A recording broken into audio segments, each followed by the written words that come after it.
দেখতেই পাচ্ছেন আজকে ছেলে গেছিল ঢাকুরিয়াতে প্র্যাকটিসে। তো সেখানে আমি যতটা পেরেছি দেখানোর চেষ্টা করেছি যে এখানে ব্যাটিং উইকেট কিপিং সবই করছিল।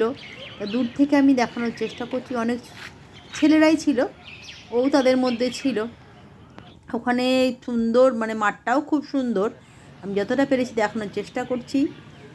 হ্যাঁ, সুন্দরভাবে ওরা প্র্যাকটিস করছে, সবাই মারা রয়েছে, সব বাবারা মারা সবাই নিয়ে গেছে একসাথে, ওখানে সবাই একসাথে প্র্যাকটিস করে।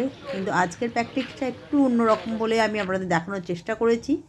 এবং কোচেরা ওদের রয়েছে, সুন্দর করে শেখানো হচ্ছে এবং কিভাবে ভালো করা যায় সেসব বোঝানো হচ্ছে। তো আমিও ভাবলাম যে আপনাদের একটু দেখাই যে প্রত্যেক দিন এত কষ্ট করে কলকাতায় যায়, ও কোথায় যায় সেটা আপনাদের দেখালাম। এবং খুব সুন্দরভাবে এখানে প্র্যাকটিস হয়। কোনো দিনে কলকাতায় যে কোনো একটা করে একদিন মাঠে যায়। এই যে দেখছেন সব বাবাদের সঙ্গে স্টুডেন্টরা আসছে। আর এইটাও হচ্ছে পিচ, যেখানে ওদের প্র্যাকটিসটা হবে। আর চারিদিকটা দেখেছেন, কাল আগের দিন বৃষ্টি হয়েছে, ভেজা মাঠটাও রয়েছে, তো পিচে কোনো অসুবিধে নেই, সেখানে ভালোই খেলা হয়েছে। আর দূরে সব স্টুডেন্টরা দাঁড়িয়ে আছে একটুখানি করে নিজেরা প্র্যাকটিস করার পর এখানে স্যারেরা যেরম বলবেন সেরম ওদের করতে হবে। সবার গার্জেনরাও এখানে দাঁড়িয়ে আছে দূর থেকে, তাদের প্রত্যেক স্টুডেন্টদের দেখছে কি সুন্দরভাবে তারা তাদের অনুশীলনী করছে এবং স্যারেরা যেভাবে বলছেন সেভাবেই তারা তাদের মতন করছেন। একজন বল করছে, একজন ব্যাট করছে, দেখতেই পাচ্ছেন।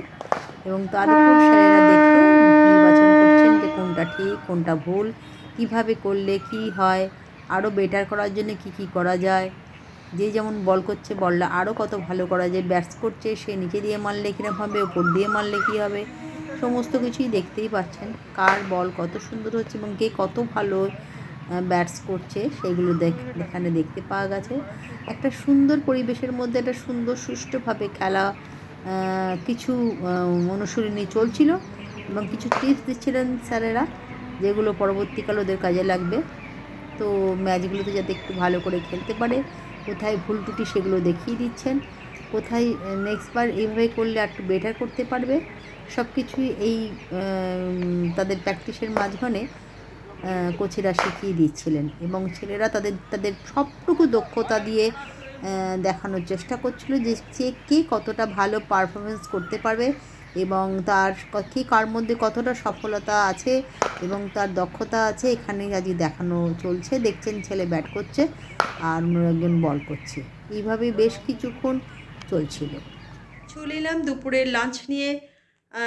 যেটা লাঞ্চে আজকে করেছি সেটা হচ্ছে ডাল করেছি, এখানে ভাত আর ডিম সেদ্ধ, এখানে পুঁই শাক, পোস্ত আর মাছ, এই দিয়ে আজকে দুপুরে লাঞ্চটা আশা করি হয়ে যাবে। কি সকালে জলখাবারে কিছু সেরকম দেখাতে পারিনি, কারণ আজ সকালে জলখাবার ছেলে বাবা তো কেউই নেই, তাই আমি আমার মতন করে, ওরা খেয়ে বেরিয়ে গেছে, আমি আমার মতন করে খেয়েছিলাম, তাই দেখাতে পারিনি। টুকিটাকি যেরকম রুটি ছিল, আর ছিল হচ্ছে তরকারি ছিল, মিষ্টি ছিল, কালকে একদিন বাদে পুজো হয়েছিল, সে প্রসাদ পেয়েছিলাম, মিষ্টি ছিল, ওই সব দিয়ে আজকে হয়ে গেছে। তো চলুন পরে আবার আপনাদের সঙ্গে কথা হচ্ছে, কারণ লাঞ্চটাকে করে নিই। সন্ধ্যায় বন্ধুরা চলে এলাম, গেছিলাম পড়াতে, পড়িয়ে এসেই যেটা না হলে চলে না সেটা হচ্ছে টি টাইম আমাদের সবার জন্যে। আমাদের বাড়িতে এই যে চলে এসছে একজন, এখানেও একজন পড়াশোনা করছে, আর যেটা হচ্ছে চা ছাড়া চলে না। ফ্রেন্ডরাও এসে গেছে, কাজ দিয়ে এসছি, চাটা খেয়েই চলে যাবো। তো চলুন চাটা চট করে খেয়ে নিই, পরে আবার কথা হবে।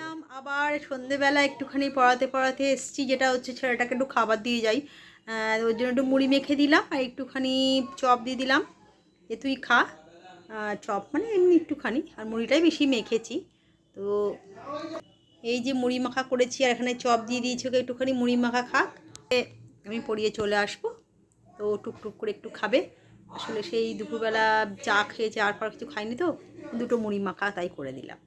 তো আজকে মোটামুটি গরম আছে, কালকে বেশ বৃষ্টি হয়েছিলো, ওয়েদারটা চেঞ্জ হয়ে গেছিলো, কিন্তু আজকের ওয়েদারটা আবার সেই একটা গরম আছে।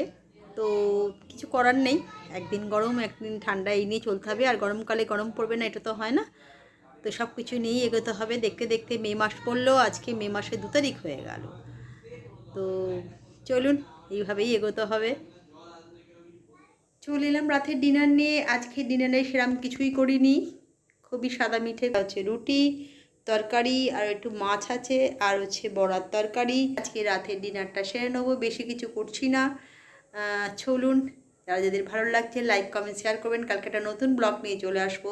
আর সবচেয়ে বড় কথা কি, এই কদিনে গরমে বা বৃষ্টিতে কোনো জায়গায় বেরোতে পারছি না, নতুন কিছু দেখাবো সেটাও হচ্ছে না। দেখা যাক, যদি কিছু নতুন কিছু আনতে পারি, আপনাদের সামনে তুলে ধরতে পারি, সেটা আমার কাছে সবচেয়ে ভালো হবে, সেটাই চেষ্টায় আছি। তো আজকের মতন গুড নাইট, কালকে আবার দেখা হবে।